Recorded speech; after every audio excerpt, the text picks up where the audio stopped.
بسم اللہ الرحمن الرحیم۔ نبی پاک صلی اللہ علیہ وسلم اور ایک اونٹ کا واقعہ۔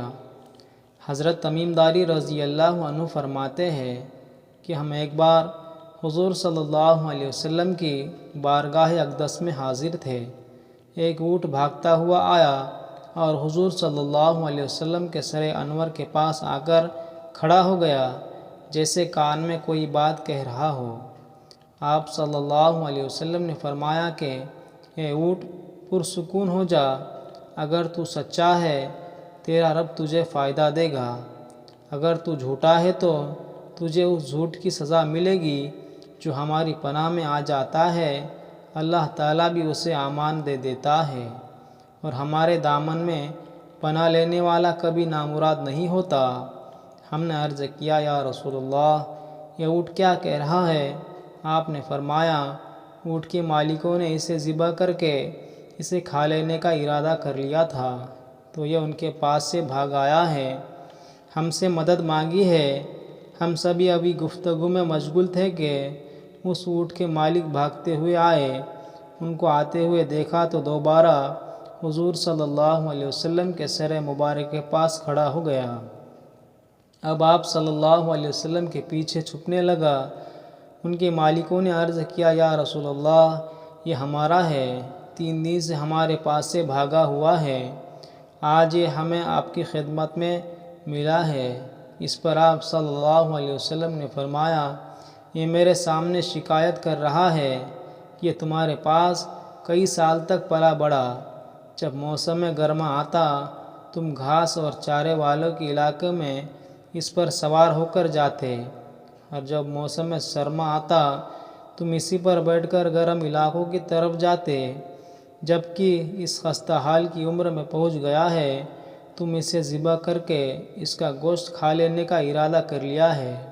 انہوں نے عرض کیا کہ خدا کی قسم یا رسول اللہ صلی اللہ علیہ وسلم، یہ بات بالکل اسی طرح ہے جس طرح آپ نے فرمایا۔ اس پر حضور صلی اللہ علیہ وسلم نے فرمایا ایک اچھی خدمت گزار کی اس کے مالکوں کی طرف سے کیا یہی جزا ہوتی ہے؟ تو وہ عرض گزار ہوئے کہ یا رسول اللہ صلی اللہ علیہ وسلم، اب ہم نہ اسے بیچیں گے اور نہ ہی اسے ذبح کریں گے۔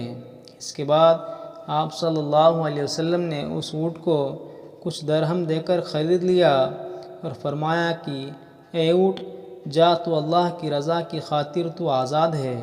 اس اونٹ نے حضور صلی اللہ علیہ وسلم کے سر مبارک کے پاس اپنا منہ لے جا کر کوئی آواز دی تو آپ صلی اللہ علیہ وسلم نے فرمایا آمین۔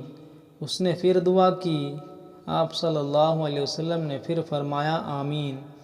اس نے پھر دعا کی تو پھر فرمایا آمین۔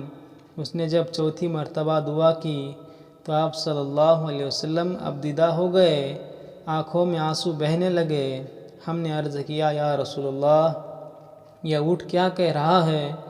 آپ صلی اللہ علیہ وسلم نے فرمایا اس نے پہلی دفعہ کہا اے نبی اکرم صلی اللہ علیہ وسلم، آپ کو اسلام اور قرآن کی طرف سے بہترین جزا عطا فرمائے۔ میں نے کہا آمین۔ پھر اس نے کہا اللہ تعالیٰ قیامت کے دن آپ کی امت سے اسی طرح خوف کو دور فرمائے جس طرح آپ نے مجھ پر دور فرمایا ہے۔ میں نے کہا آمین۔ پھر اس نے دعا کی اللہ تعالیٰ دشمنوں سے آپ کی امت کے خون کو اسی طرح محفوظ رکھے جس طرح میرا خون محفوظ فرمایا ہے۔ اس نے پھر کہا کہ اللہ تعالیٰ آپ کی امت کے درمیانی جنگ نہ ہونے دے۔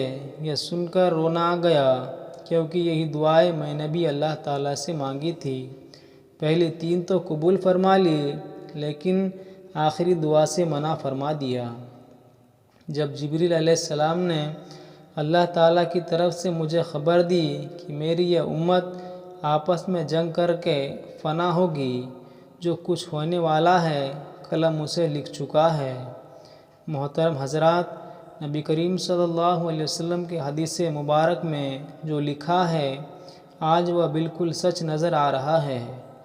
آج کے دور پر نظر دوڑائے تو ہم دیکھتے ہیں مسلمان کس طرح ایک دوسرے کے خون کے پیاسے ہیں، ایک دوسرے کو کس طرح قتل کرنے کو تیار ہے۔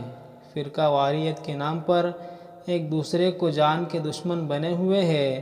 جتنا نقصان مسلمانوں نے آپس میں کیا ہے اتنا شاید کافروں نے مسلمان کا نہیں کیا۔ ہمیں چاہیے کہ ہم اللہ تعالیٰ کی رسی کو مضبوطی سے تھام لیں، فرقہ واریت کو ختم کرے، ایک امت بن جائے اور آپس کی نفرتوں کو ختم کر دے۔ مسلمان کا بھائی ہے، آپس میں پیار اور محبت سے رہے۔ اللہ تعالیٰ ہم سب کو اور نیک بننے کی توفیق عطا فرمائے، آمین۔ ایسے اور سچے واقعے سننے کے لیے ہمارے چینل کو سبسکرائب کریں، لائک اور کمنٹ کریں۔